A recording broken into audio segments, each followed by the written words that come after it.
Hello everyone, Radhe Radhe. कैसे हैं आप सब? आई होप आप सब अच्छे होंगे। तो आज से मैं आपको बताने जा रही हूँ अपनी कहानी अपने के बारे में। मैं अपने बारे में आपको बताने जा रही हूँ आज से, और छोटे छोटे आपके साथ पार्ट शेयर करूँगी, क्योंकि एक साथ सारा कुछ आपके साथ शेयर कर पाना मुमकिन नहीं होगा। इसलिए आपको मैं छोटे छोटे पार्ट्स में अपने बारे में बताना चाहूँगी। तो स्टार्ट करती हूँ स्टार्टिंग से यानी कि अपने जन्म से। तो जैसा कि आपको पता है कि हम 4 बहनें हैं, एक भाई है, चौथे नंबर पे हम हैं, मतलब 4th नंबर की सिस्टर मैं हूँ। तो जैसा कि आप जानते ही हैं कि जिसके घर में 4 लड़कियाँ हो जाती हैं और चौथे नंबर पे जब हम हुए, तो जब मेरे जन्म का टाइम आया तो पापा उस टाइम छुट्टी लेके घर पे आए हुए थे। तो सब लोग उम्मीद लगा के बैठे थे कि लड़का होगा, है ना। जो बाकी हमारी 3 दीदियाँ बहन हैं तो उनको भी अपना एक भाई मिलेगा। लेकिन जब मैं हुई उनको सबको पता चला होगा उस टाइम, जैसा कि मेरी मम्मी बताती हैं, तो वो चीज़ मैं आपके साथ शेयर कर रही हूँ।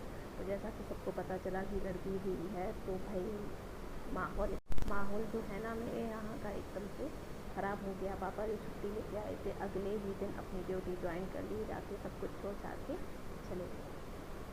तो ये था मेरे जन्म का समय। तो इसी वजह से किसी को भी मेरी जन्म की डेट, मेरे जन्म का दिन, मेरे जन्म का यहाँ तक कि ईयर, सन, वो भी एकदम क्लियर याद नहीं है। सब तुक्के में बताते हैं कि ऐसा ऐसा, बस तुक्के और आप जानते हैं वो क्लियर नहीं होता है। तो सब अपना अपना तुक्के में बताते हैं, जिससे कि क्लियर नहीं हो पा रहा है।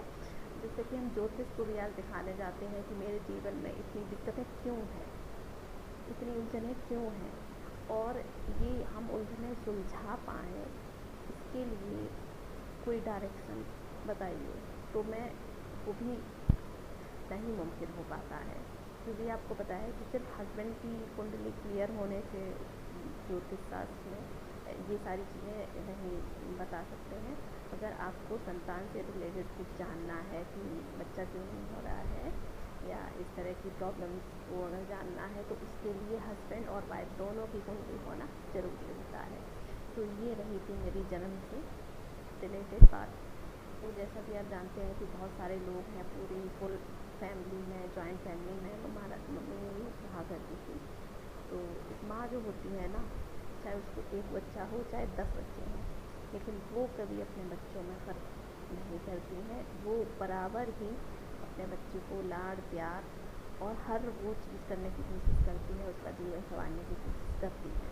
तो मम्मा मेरी अच्छी है, उन्होंने कभी अपने बच्चों में भेदभाव नहीं किया है। लेकिन ये ज़माना जो है ना, ये समाज है, वो ज़बरदस्ती भेदभाव ना करवा ही देता है चीज़ों में।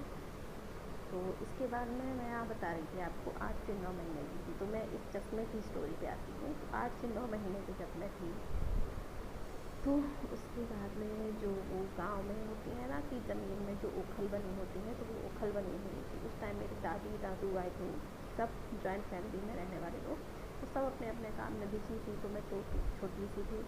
तो जो वो कहते हैं ना कि पैरों के बल पे जो फिसलते हैं, जो घुटने के बल चलते हैं, तो उस तरह से मैं हल्का हल्का फिसल लेती थी, ऐसा मम्मी मेरी बताती हैं। तो हल्का हल्का मैं फिसल लेती थी। तो फिसलती हुई उस टाइम गांव में क्या होता था कि कैसा घर बना होता था कि स्टार्टिंग में एक कमरा बना हुआ है, बगल में किचन बनी हुई है, बरामदा बना हुआ, फिर लंबा सा आंगन होता था। उसके बाद में लास्ट में एक कोठी टाइप की होती थी। तो ऐसा हमारा घर था।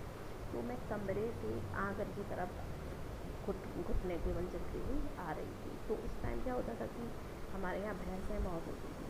तो एक बहुत मतलब भारी भैंस थी जो चलती हुई आ रही थी। सब लोग अपने अपने काम में व्यस्त थे, और उस जो ओखली बनी होती थी आंगन वगैरह में, तो उसमें मैं जाके बैठ गई, घुटनों के बल फिसलते फिसलते। किसी ने देख नहीं पाया। तो फिर क्या हुआ कि बहुत मतलब भैंस किसी ने रस्सी से छोड़ दी होगी।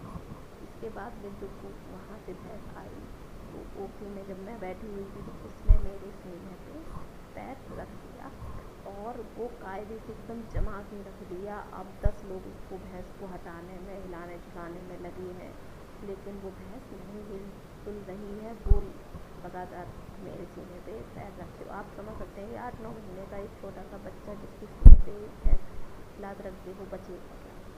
लेकिन फिर भी मैं बच गई। ये चमत्कार था। कहते हैं ना कि जीवन जितना जो लेके आया है, जो ऊपर से जितना जीवन लिखवा के आया है वो रहे। उस टाइम भी गांव वालों ने और सारे लोगों ने बहुत सारी बातें की कि इतनी सारी लड़कियां हो गई हैं, एक आध मर जाती तो क्या हो जाता।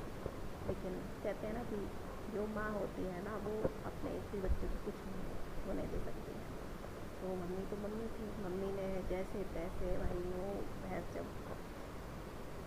अपना पैर हटाई है सीने से, वैसे मम्मी ने उठाया और लगभग हमारे जो गांव था वहाँ से लगभग 2 किलोमीटर दूर डॉक्टर हुआ करते थे।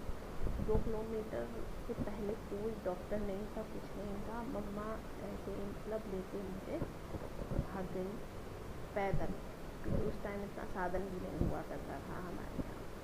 तो ऐसे ही पैदल लेके भाग गई रास्ते में, ऐसे पानी वानी छिड़कते हुए। और बताती है मम्मा कि मेरी जो आँखें थी एकदम टंग गई थी और जो मुंह से एकदम फेना जो होता है ना, फेना सा बोलते हैं, वो निकल गया था। तो जिसकी वजह से आज मेरी आँखों में कहते हैं कि ये दिक्कत है। तो इस चश्मे की वजह से भी मैंने बहुत स्ट्रगल किया। तो फिर स्टार्टिंग में तो पता भी नहीं चला था कि मेरी आई साइड में प्रॉब्लम है, लेकिन जैसे जैसे मैं बड़ी हुई वैसे वैसे पता चला कि इसको आई साइड में प्रॉब्लम है, दिखता नहीं है। फिर डॉक्टर को दिखाया तो पता चला कि इसका नंबर प्लस में है, बाइफोकल है। फिर स्टार्टिंग में जो था वो मुझे नंबर लगा था आई थिंक 4 या 4। फिर धीरे धीरे धीरे करके वो बढ़ता चला गया। इसके बाद में खैर जब मैंने ग्रेजुएशन कर लिया, ग्रेजुएशन तक मैंने खूब मोटा मोटा चश्मा लगा कर ही अपनी पढ़ाई की है। और वो जो कहते हैं ना बाइफोकल, अब जब लगाते हो ना प्लस का जब आप नंबर लगाते हो तो इससे आपका वो 6/6 वाला जो विजन होता है ना, जो नज़र होती है, वो भी क्लियर नहीं होती है। तो इस वजह से भी चश्मा लगाने के बाद भी बहुत सारा स्ट्रगल आप करना पड़ता है प्लस वाले नंबर में।